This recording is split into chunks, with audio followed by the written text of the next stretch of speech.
Ya kalau bisa jawab saya jawab ya teman-teman. Siap. Ini saya dari jawab, mohon maaf. Dari channel Diam Saudara ini, Ted. Mohon maaf. Jadi banyak sekali ulama-ulama di Indonesia. Ada yang namanya Mas Yahya begitu, yang ya kalau kita lihat itu mereka sering menjadi salesnya dari para Bali.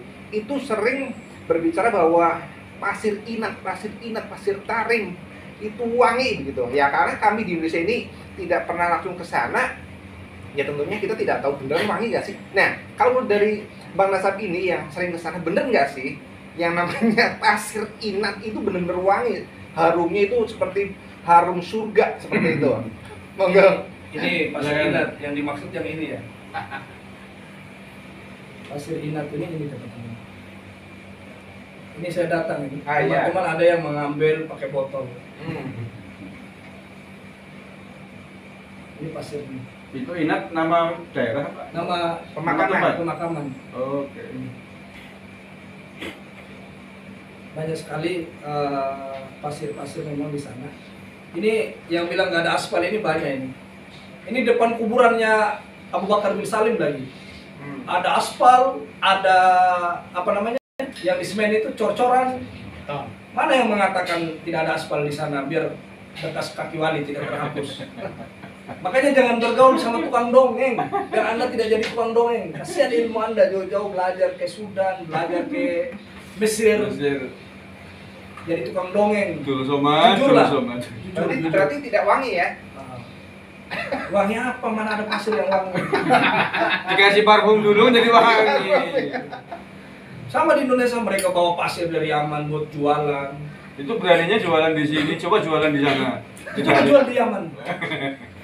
Tidak laku ya? Kita datang ziarah saja ke Yaman, berbondong-bondong, orang Yaman mengatakan, kalian ini kenapa? Ada apa, ngapain? Lucu gitu loh. Apalagi ambil pasir ya. Apa nggak lebih dibilang gila? Mau mempertegas saja Bang Nasab ya, saya mau bertanya. Dari apa yang disampaikan Bang Nasab, tadi Robito Alawiyah itu tidak ada di sana ya. Yang ada Nakib, cuma Al-Hashimi sama Al-Hasani. Berarti adanya cuma di Indonesia. Benar sekali. Ya. Yang tercatat Nakobah Robito Alawiyah itu hanya ada di satu negara, yaitu Indonesia. Indonesia. Jadi kalau Pak Kiai NU ini menghancurkan Robito, tidak ada penguatnya. Kalau Bani Hasyim di sini diruntuhkan, di Maroko masih ada, di Madinah ada. Dia punya, di Yaman juga ada. Mereka punya rumah besar, Bani Hasyim, rumah besar Bawazir. Ya. Kalau Robito Alawiyah, saudara NU langsung mengatakan Mbak Alawi bukan durian Nabi, hapus itu Robito, udah harus hilang. Berarti bubarkan saja. Bubarkan ya? Ya kalau saya sih bubarkan daripada menjadi tempat kiblat pembodohan, pencucian otak, khurafat, dongeng, segala macam gitu loh. Kelengoban. Udah, terima kasih Bang Nasab. Yang lain lagi mungkin kita sering menyaksikan ketika seorang dari Yaman, Umar bin Hafid, seolah-olah kalau datang ke Indonesia itu istimewa sekali. Pertanyaannya, sejauh apa keistimewaan Umar bin Hafid di Yaman itu sendiri? Apakah ketika dia datang itu memang keberadaan dia itu memang disembah-sembah oleh santri-santrinya, murid-muridnya, atau memang hanya ada di Indonesia yang seperti itu? Baik. Yang saya tahu sampai detik ini saya selama di Yaman ya, dia itu cuma hadir di pada dua tempat di Yaman itu sendiri, di Tarim dan di Mukalla, sama di Sihir. Di Sihir itu pun dekat, cuma mainnya 1 jam 2 jam kalau jalan ke sana. Adapun apakah dia harus datang ke ibu kota Aden, datang ke Taiz ngisi daurah, nggak ada. Dia datang di Sehun kemari, kabar terbaru tuh hampir meninggal, mau ditembak dia. Dia ngisi kajian di sana, sampai detik ini nggak berani lagi ke sana. Di mana? Di Sehun. Seperti bagaimana? Sehun juga Hadramaut, dekat bandar. Kenapa itu Pak muridnya? Kan Ya, tempatnya sendiri. Ya ini kalau masalah beliau saya Politik ya? Saya nggak akan ceritain karena ini pasti nyawa melayang. Oh. Ini Ceritain lah. langsung live ini ya? Enggak, rekaman. Enggak, jangan. Ada saatnya. Jadi bikin penasaran ini. Ada apa dengan Al Umar Al-Hafid. Al bin? Ala kulli hal, Umar bin Hafid sendiri, teman-teman, Tarim itu bukan seperti yang diceritakan yang ada di Indonesia. Di Tarim itu ulama Syafi'iyah dari orang-orang tersebut yang masih lulus itu banyak sekali di Tarim.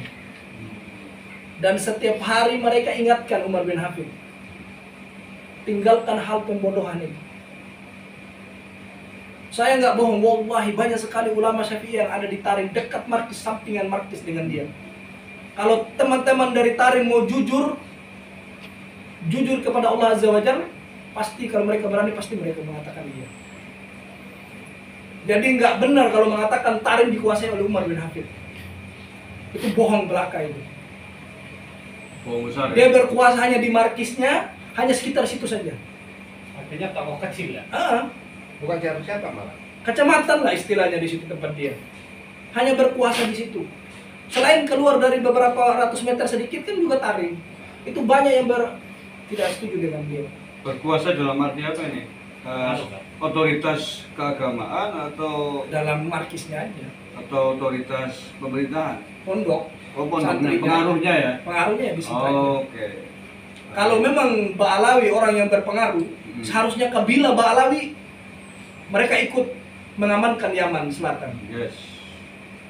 Tapi nyatanya kan klan Ba'alawi tidak punya pengaruh di Yaman. Makanya 7 kabilah dari Masyayikh yang berkuasa di Yaman Selatan. Ini digarisbawahi. Kalau mereka punya berpengaruh, kalau sampai mereka mengatakan hidupnya Habib di suatu negara adalah amannya sebuah negara, nyatanya mereka nggak punya pengaruh kok di Yaman. Mereka nggak dapat kepemimpinan di Yaman. Faktanya negara mereka Itu. amburadul. Ya intinya negara Yaman diuji sama Allah, kita harus akui itu. Ya. Intinya Ba'alawi ini adalah orang yang bikin gaduh. Oke.